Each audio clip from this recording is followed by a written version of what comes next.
الحمدللہ الحمدللہ والصلاة والسلام علی سید الانبیاء والمرسلین وعلی آلہ واصحابہ اجمعین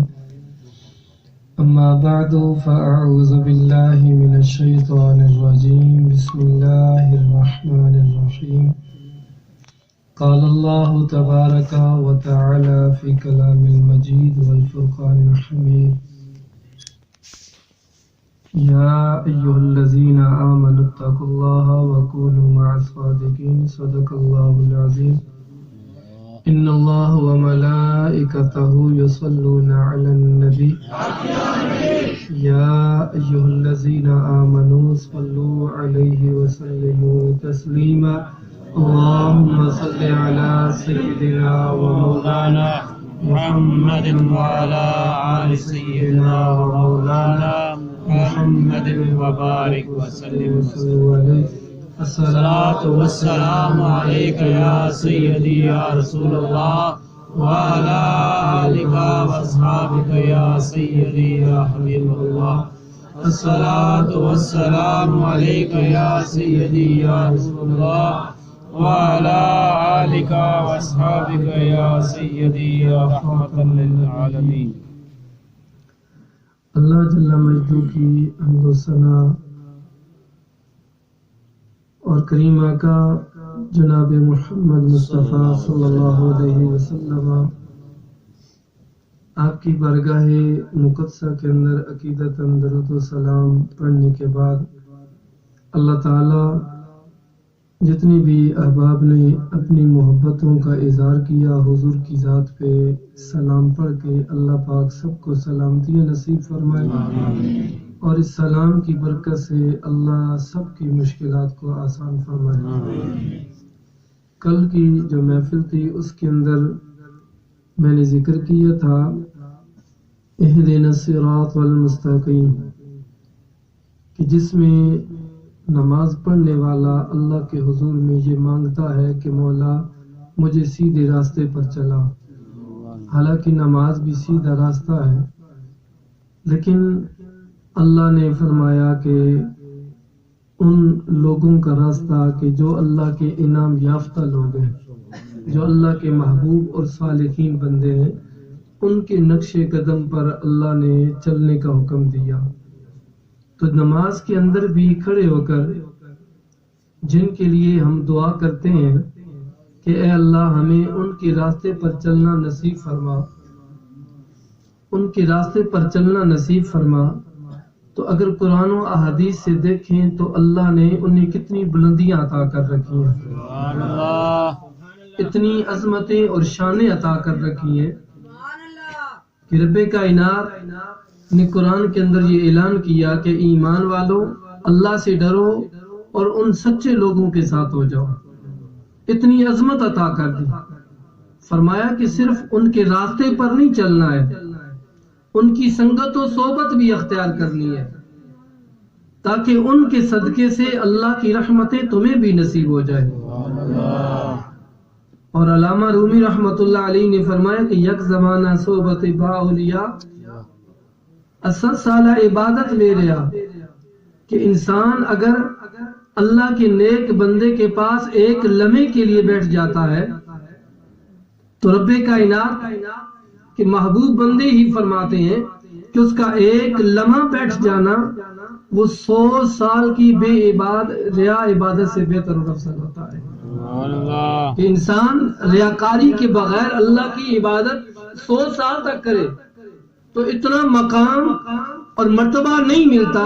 جتنا اللہ کے نیک لوگوں کے ساتھ بیٹھنے کا رب کائنات عطا فرما دیتا ہے۔ لیکن اللہ کے محبوب بندے تو ایسے ہیں کہ انسان تو انسان رہے، اگر کتا جو نشو و لعن ہے، جو ناپاک ہے، وہ بھی اللہ کی ولیوں کی صحبت میں آ جاتا ہے تو رب اتنا مقام عطا کر دیتا ہے کہ رب اس کے بیٹھنے کا جو ذکر ہے تو وہ قرآن کے اندر فرما دیتا ہے۔ لیکن اصحاب کہف آپ سب کے ذہنوں کے اندر یہ واقعہ موجود ہوگا، 15 سپارے کے اندر یہ صورت ہے، اس کے اندر ذکر موجود ہے کہ اللہ کے کچھ نیک بندے اس ظالم بادشاہ سے بچ کر اللہ کی عبادت کرنے کے لیے ویرانے کی طرف چلتے ہیں تو راستے میں ایک چرواہا بکریاں چرا رہا تھا تو اس کے ریوڑ کے ساتھ ایک کتا بھی موجود تھا جو ناپاک ہے، نجس العین ہے۔ تو جب اس کتے نے اللہ کے ولیوں کو دیکھا تو اس کتے نے اللہ کے محبوب بندوں کو پہچان لیا۔ شان دیکھیں رب تعالیٰ کی کہ جو اللہ کے محبوب بندے ہیں انہیں جانور بھی پہچانتے ہیں کہ یہ اللہ کے محبوب بندے ہیں، اور چارٹ والے تو پہچانتے ہیں، اگر دو نہ پہچان سکے تو یہ ان کی اپنی بد نصیبی ہے۔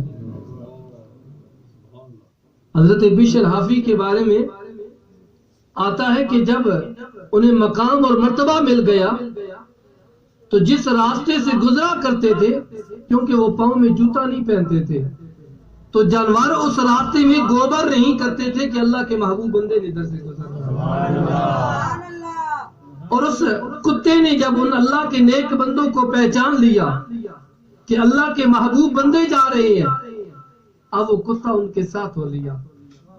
تو انہوں نے کتے کو روکنے کی ہر ممکن کوشش کی، جب نہ روکا تو پتھر اٹھا کے مارا۔ اور تفسیر مظہری کے اندر یہ الفاظ موجود ہے، دیگر تفاسیر کے اندر بھی یہ واقعہ موجود ہے کہ جب انہوں نے اس کتے کو پتھر مارا تو اس کی ٹانگ ٹوٹ گئی، اس کتے کی ٹانگ ٹوٹ گئی۔ وہ کتا اللہ کی بارگاہ میں عرض کرتا ہے، مولا میں ہوں تو ناپاک لیکن تیرے نیک بندوں کی صحبت چاہتا ہوں، تیرے نیک بندوں کے ساتھ گفتگو کرنا چاہتا ہوں۔ وہ زبان حال سے کہنے لگا کہ اللہ کے نیک لوگوں، میں تمہاری صحبت اختیار کرنا چاہتا ہوں، تمہارے ساتھ رہنا چاہتا ہوں۔ تو انہوں نے کہا کہ تیرا کام ہے بھونکنا، ہم تو پہلے ہی بچ کر آ رہے ہیں، چھپ کر آ رہے ہیں، لیکن اگر تو ہمارے ساتھ ہوا تو پتہ چل جائے گا کہ اس کے مقام پہ کوئی موجود ہے۔ تو وہ کتا بھی پہچانتا تھا نا اللہ کے ولیوں کا جو دربار ہوتا ہے اس کا ادب کیا ہوتا ہے، تو کہنے لگا بے شک میرا کام بھونکنا ہی ہے، لیکن جب تک تمہاری اجازت نہیں ہوگی میں منہ بھی نہیں کھولوں گا۔ اتنی محبتوں کا اظہار کیا، اور جب اتنی محبتوں کا اظہار کیا نا تو وہ اللہ کے ولیوں کے ساتھ چل پڑا۔ اور قرآن کہتا ہے وَتَحْسَبُهُمْ أَيْقَاظًا وَهُمْ رُقُودٌ وَنُقَلِّبُهُمْ ذَاتَ الْيَمِينِ وَذَاتَ الشِّمَالِ وَقَلْبُهُمْ بَاسِطٌ ذِرَاعَيْهِ بِالْوَسِيلِ۔ اللہ اس غار کا نقشہ بیان کرتا ہے کہ جس غار کے اندر وہ اللہ کے نیک بندے سو رہے تھے، فرمایا کہ جو ان کی سنگت میں آ گیا، جو صحبت میں آ گیا، اسے مقام اتنا دے دیا کہ اللہ نے اس کتے کے بیٹھنے کا جو انداز تھا وہ قرآن کے اندر فرما دیا۔ تو جو بھی قرآن پڑھنے والا جب تک قرآن کو پڑھتا رہے گا اس وقت تک وہ اس کتے کے مقام کو بھی پڑھتا رہے گا، کہ اللہ نے فرمایا کہ وہ اگلی ٹانگیں پھیلا کر اس غار کے سامنے بیٹھ کر اپنا منہ کی ٹانگوں کے اوپر رکھ کر بیٹھا ہوا ہے۔ اور حضور نبی کریم علیہ الصلوۃ والسلام، مشکاہ شریف کے اندر یہ حدیث پاک ہے، اللہ کے محبوب کریم علیہ الصلوۃ والسلام فرماتے ہیں کہ کل اس کتے کو انسانی شکل میں رب کائنات جنت میں داخل کرے۔ تو تصور کیجئے کہ اگر ایک ناپاک ان ولیوں کی صحبت میں آتا ہے تو اتنی عظمت ملتی ہے کہ اللہ قرآن کے اندر اس کے بیٹھنے کا انداز بیان کر دیتا ہے، اور حضور فرماتے ہیں قیامت کے دن انسانی شکل میں اسے جنت میں داخل کیا جائے گا۔ تو جو گنہگار ان ولیوں کی صحبت میں آ جاتا ہے وہ گنہگار نہیں رہتا، اللہ ان کے صدقے سے اس کے گناہوں کو معاف فرما دیتا ہے۔ بخاری شریف کے اندر یہ روایت موجود ہے، اللہ کے محبوب کریم صلی اللہ علیہ وآلہ وسلم، ذرا توجہ کیجئے گا کہ اگر انسان بھی ان ولیوں کی صحبت میں آ جائے، اللہ کی نیک لوگوں کی سنگت میں آ جائے تو پھر وہ گنہگار نہیں رہتا۔ اللہ کے محبوب کریم علیہ الصلوۃ والسلام نے بنی اسرائیل کے ایک شخص کا ذکر کیا کہ جس نے 99 قتل کیے۔ کتنے قتل کیے؟ 99 قتل کیے۔ تو 99 قتل کر چکا، اسے خیال آتا ہے کہ کل تو نے بھی تو مرنا ہے، اللہ کی بارگاہ میں کیا جواب دے گا؟ اس مرنے سے پہلے اپنے مرنے کی تیاری کر لے، توبہ کر لے اللہ کی بارگاہ میں۔ تو جب اس شخص کے دل کے اندر خیال آیا تو وہ اللہ کے محبوب فرماتے ہیں اپنے راہب کے پاس گیا، اپنے رہنما کے پاس گیا اور پوچھا کہ میں نے 99 قتل کیے ہیں، اب کوئی توبہ کا دروازہ میرے لیے ہے، مجھے معافی مل سکتی ہے؟ اس راہب نے کہا کہ نہیں مل سکتی، تو نے 99 لوگوں کو قتل کیا ہے، تیرے لیے تو جہنم ہے۔ اس نے کہا جب جہنم ہی لینی ہے تو اس نے اس کو بھی قتل کر دیا۔ اب 100 پورے ہو گئے، باہر نکلا تو کہنے لگا میں تو بخشوانے کے لیے آیا تھا، الٹا اور لے کر جا رہا ہوں۔ تو پریشان حال گھر کی طرف جا رہا تھا، راستے میں کوئی اللہ کا بندہ مل گیا، اس نے پوچھا بھی پریشان کیوں نظر آتے ہو، کیا وجہ ہے؟ کہنے لگا کہ میں توبہ کے ارادے سے گیا تھا لیکن ایک قتل کر کے اور آ گیا، تو اب سوچتا ہوں میرا کیا بنے گا۔ تو شخص نے کہا فلاں بستی میں چلے جاؤ، وہاں پہ اللہ کے نیک بندے ہیں، ہو سکتا ہے تیرا کوئی سبب بن جائے۔ اس شخص نے اسی دن یا اگلے دن یا کچھ دنوں کے بعد ان اللہ کے نیک لوگوں کی بستی کی طرف سفر شروع کیا کہ میں ان کے پاس جاؤں، ہو سکتا ہے میرے لیے کوئی معافی کا دروازہ مل جائے، میری توبہ قبول ہو جائے۔ اللہ کے محبوب فرماتے ہیں وہ اپنی بستی سے باہر نکلا تو اس کا وقت اخیر آ پہنچا، اسے مہلت ہی نہ ملی کہ وہ ان تک پہنچ سکتا، اس کی راستے میں موت ہو جاتی ہے۔ اب جب راستے میں موت ہو گئی تو ادھر اللہ کے فرشتے آتے ہیں، وہ فرشتے جو عذاب والے تھے اور وہ فرشتے جو رحمت والے تھے۔ عذاب والے فرشتے کہتے ہیں کہ اس نے 100 قتل کیے تھے، اب 100 قتل کرنے کی جو جزا ہے تو وہ جہنم ہے، تو ہم اس کو عذاب کے اندر مبتلا کریں گے، اس کی روح کو ہم لے کر جائیں گے۔ اور جو رحمت والے فرشتے تھے کہنے لگے کہ نہیں، یہ اپنے گناہ پہ نادم تھا، یہ شرمندہ تھا، اللہ پاک اتنا کریم ہے۔ میرے اور آپ کے پیارے نبی صلی اللہ علیہ وآلہ وسلم فرماتے ہیں کہ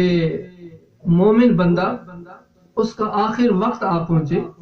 اس کا نیچے والا جو دھڑ ہے وہ بے جان ہو جائے، اس سے روح نکال لی جائے، اس کی سانسیں سینے تک پہنچ جائے، اور اس وقت بھی اگر وہ اللہ کے حضور میں توبہ کر لے تو حضور فرماتے رب اس کی توبہ کو قبول کر لے۔ انسان کسی عمر کے اندر بھی ہو، عمر کے کسی حصے کے اندر بھی ہو، لیکن وہ اللہ کے حضور مانگتا ہے تو رب اس کا ماضی نہیں دیکھتا کہ یہ پیچھے کیا کرتا رہا تھا، رب اس کا حال دیکھتا ہے کہ کس حال میں مجھ سے وہ مانگ رہا ہے۔ تو وہ فرشتہ جو آتے ہیں عذاب والے اور رحمت والے، ان کے درمیان میں گفتگو چلی تو رب نے ایک اور فرشتے کو بھیج دیا، کیا فرشتے جا ان کے درمیان میں فیصلہ کر دے، ان کے درمیان میں فیصلہ کر دے کہ اس کی روح کو کون لے کر جائے گا۔ اب وہ فرشتہ آتا ہے، پوچھا، دونوں سے بات سنی تو اس کے بعد کہنے لگا کہ اس کا فیصلہ یوں کرتے ہیں کہ دونوں طرف سے زمین کی پیمائش کر لو، اگر یہ اپنی بستی کے قریب ہوا تو عذاب والے فرشتے لے کر جائیں گے، اگر یہ اللہ کے نیک لوگوں کی قریب ہوا تو پھر رحمت والے فرشتے لے کر جائیں گے۔ اور اللہ کے محبوب فرماتے ہیں وہ اپنی بستی کے قریب تھا، وہ اللہ والوں کی بستی سے دور تھا، لیکن اللہ کی رحمت نے یہ گوارا نہ کیا کہ کوئی شخص اس کے نیک بندوں کی طرف جا رہا تھا، ان کی مجلس میں بیٹھنے کے لیے جا رہا تھا، اب اس کو عذاب کے اندر مبتلا کیا جائے، یہ پھر ان بندوں کی شایان شان نہیں بنتا ہے۔ تو اللہ نے زمین کو سمٹنے کا حکم دے دیا، زمین سمٹ جاتی ہے، فاصلہ کم ہو جاتا ہے، جب پیمائش کی جاتی ہے تو وہ اللہ والوں کی بستی کے قریب نکلا تو رب نے فرمایا ان کے صدقے سے اس کے سارے گناہوں کو معاف کر دیا۔ سبحان اللہ۔ تو اگر کتا آ جائے تو اسے کل انسانی شکل کے اندر رب جنت میں داخل فرما دے گا، کیونکہ اللہ کے محبوب بندوں کی صحبت اختیار کی تھی، اور ادھر 100 آدمیوں کا قاتل ہے، اگر اپنے گناہ پہ شرمندہ ہو جاتا ہے اللہ والوں کی طرف سفر شروع کر دیتا ہے، ابھی مجلس میں بیٹھا بھی نہیں ہے، اس مجلس میں پہنچا بھی نہیں ہے، اس سے پہلے روح نکل جاتی ہے، لیکن ان کے صدقے سے اللہ اس کے سارے گناہوں کو معاف فرما دیتا ہے۔ تو رب کائنات کے جو محبوب بندے ہیں جن کے لیے ہمیں نماز کے اندر حکم دیا گیا کہ تم کھڑے ہوتے ہو نماز کے اندر تو یوں دعا مانگا کرو، اہدنا الصراط المستقیم، مولا ہمیں سیدھے راستے پر چلا، اور راستہ بھی ان لوگوں کا کہ انعمت علیہم، جن پر تو نے اپنا انعام کر رکھا ہے۔ تو ان انعام یافتہ لوگوں کی شان ہی یہی ہے۔ اور مشکات شریف کے اندر بھی حدیث پاک اس طرح کی موجود ہے، یہ لمبی حدیث پاک ہے، میں صرف اس کا آخری حصہ ذکر کرتا ہوں کہ جب کسی بھی مقام پر اللہ اور اس کے رسول کا ذکر کیا جاتا ہے تو حضور فرماتے ہیں اللہ کی رحمت کے فرشتے اس مقام پہ آتے ہیں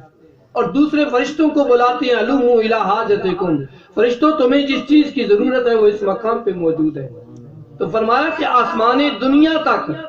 اس محفل میں بیٹھنے والوں کو ڈھانپ لیتے ہیں اپنے پروں میں، اور جب وہ محفل برخاست ہوتی ہے، ختم ہو جاتی ہے، تو یہ لمبی حدیث پاک ہے کہ رب ان سے سوال کرتا ہے، وہ جواب دیتے ہیں۔ آخر میں رب فرماتا ہے میرے فرشتوں گواہ ہو جاؤ، جتنے لوگ اس مجلس میں تھے میں نے سب کے تمام گناہوں کو معاف کر دیا ہے۔ اس مجلس میں بیٹھنے والے لوگوں کے تمام گناہوں کو معاف کر دیا ہے۔ تو وہ فرشتے عرض کرتے ہیں اے ہمارے مالک، ان میں ایک ایسا بندہ بھی تھا جو اپنے کسی کام کے لیے آیا تھا، کسی سے ملنے کے لیے آیا تھا، لیکن محفل ہو رہی تھی تو کچھ لمحات کے لیے وہ بیٹھ گیا، لیکن مقصد اس کا اپنا کام تھا، محفل میں شامل ہونے کی نیت نہ تھی۔ تو رب فرماتا ہے مل جلسا لا یشک جلیسہم، کہ وہ اس نیت سے نہیں آیا تھا، لیکن جو محفل میں شامل ہونے کی نیت سے آئے تھے، میں رب کائنات نے ان کے صدقے سے اس کے بھی سارے گناہوں کو معاف کر دیا۔ سبحان اللہ، اتنی عظمتیں رب کائنات نے اپنے بندوں کو عطا فرما رکھی ہیں، اتنی شانیں عطا کر رکھی ہیں، اور یہی وہ اللہ کے محبوب بندے ہیں کہ کل قیامت کا دن آئے گا تو رب کائنات اپنے نیک بندوں سے کہے گا کہ ذرا ٹھہر جاؤ یہاں اسی مقام پر، اور وہ وہاں پہ کھڑے ہوں گے، حضور علیہ الصلوۃ والسلام سب سے پہلے شفاعت فرمائیں گے، اور اس کے بعد حضور کی امت کی جو اولیاء اور صالحین ہیں وہ شفاعت کریں گے۔ تو جب وہ اللہ کی بارگاہ میں التجا کریں گے تو رب ان کا صدقہ حضور کی امت کے 70,000 لوگوں کو بغیر حساب کی جنت میں داخل کریں۔ اتنی شانیں، اور ان کی شانیں بہت بلند ہیں، بہت بلند ہے۔ قرآن مجید ہمیں بتاتا ہے کہ جس مقام پر اللہ کے محبوب بندوں کے قدم بھی لگ جائیں نا، اگر تم اس جگہ کی بھی تعظیم اور ادب کرو گے تو رب کائنات پھر بھی تمہارے گناہوں کو معاف فرما دے گا۔ دیکھیے نا، ان الصفا والمروۃ من شعائر اللہ، کہ صفا اور مروہ اللہ کی نشانیوں میں سے نشانی ہے۔ وہ پہاڑ تھے، اب تو کاٹ دیے گئے نا، وہ پہاڑ تھے، ان کے اندر کچھ بھی نہیں تھا، لیکن کمال اگر انہیں ملا ہے تو اس وجہ سے کہ اس پہاڑی پر حضرت سیدہ ہاجرہ کے قدم لگ گئے تھے، ان قدموں کا صدقہ رب کائنات نے انہیں اپنی نشانی بنا دیا۔ تو فرمایا لوگوں تم میرے ولیوں کی بات کرتے ہو، ان کی شان کی بات کرتے ہو، ان کی شان تو وراء الورا ہے، جہاں پہ ان کے قدم لگ جاتے ہیں، اگر تم اس جگہ کی بھی تعظیم کرو گے میں رب کائنات تمہارے گناہوں کی بخشش فرما دے گا۔ سبحان اللہ، اتنی شان۔ دیکھیں حضرت مریم کی کفالت، اور میں آخری بات ذکر کرتا ہوں، حضرت مریم کی کفالت حضرت زکریا علیہ السلام کر رہے تھے، اور جس مقام پہ حضرت مریم موجود تھی حضرت زکریا علیہ السلام کے علاوہ کوئی نہیں جاتا تھا۔ اور جب حضرت قرآن تیسرا پارہ اٹھا کر دیکھیں 11واں رکوع ہے، جب حضرت زکریا علیہ السلام وہاں پہ پہنچے نا تو دیکھا کہ حضرت مریم کے پاس پھل پڑے ہوئے ہیں۔ تو حضرت زکریا نے سوال کیا یا مریم انا لک ھذا، اے مریم یہ سب کیا ہے، یہ کہاں سے آیا ہے؟ تو قالت هو من عند اللہ، انہوں نے عرض کی کہ یہ رب کائنات کی طرف سے ہے۔ تو حضرت زکریا اللہ کے نبی تھے، رب سے مانگتے تو رب عطا ضرور کرتا، لیکن رب نے شان اپنے بندوں کی بتانی تھی، اپنے بندوں کی شان بتانی تھی۔ تو ہنالک دعا زکریا، زکریا علیہ السلام نے جب دیکھا کہ جہاں پہ مریم بیٹھی ہے وہاں پہ اللہ کی رحمتوں کا نزول ہو رہا ہے، تو حضرت زکریا قرآن بتاتا ہے کہ حضرت زکریا اسی مقام پہ کھڑے ہو جاتے ہیں، دعا ربہ، اپنے رب سے دعا کرتے ہیں کہ رب میری اولاد نہیں ہے، مجھے اولاد عطا کر دے۔ تو رب اگلی آیت کے اندر فرماتا ہے کہ زکریا اس مقام پہ کھڑے تھے جہاں میری بندی مریم بیٹھی ہوئی تھی، تو ان کے صدقے سے جب انہوں نے دعا مانگی تو ہم نے یحییٰ علیہ السلام کی خوشخبری انہیں سنا دی۔ تو اللہ کے ولیوں کے پاس جانا یہ بھی قرآن اور حدیث سے ثابت ہے، اس مقام پہ کھڑے ہو کر دعا مانگنا یہ بھی اللہ کے نبیوں کی سنت ہے، اور دعا کو قبول کرنا یہ رب کائنات کا کرم ہے کہ ان کے صدقے سے، ولیوں کے صدقے سے رب کائنات لوگوں کی مشکلوں کو آسان کرتا ہے۔ تو اس وجہ سے اللہ کے ولیوں کے در پر جانا، وہاں جا کر اللہ کے حضور میں سوال کرنا، اور وہ رب کی عطا سے عطا کرتے ہیں، وہ رب کی عطا سے عطا کرتے ہیں، اور ہماری زبانیں اس قابل نہیں ہوتی، لیکن جب اس کے محبوب بندوں کا وسیلہ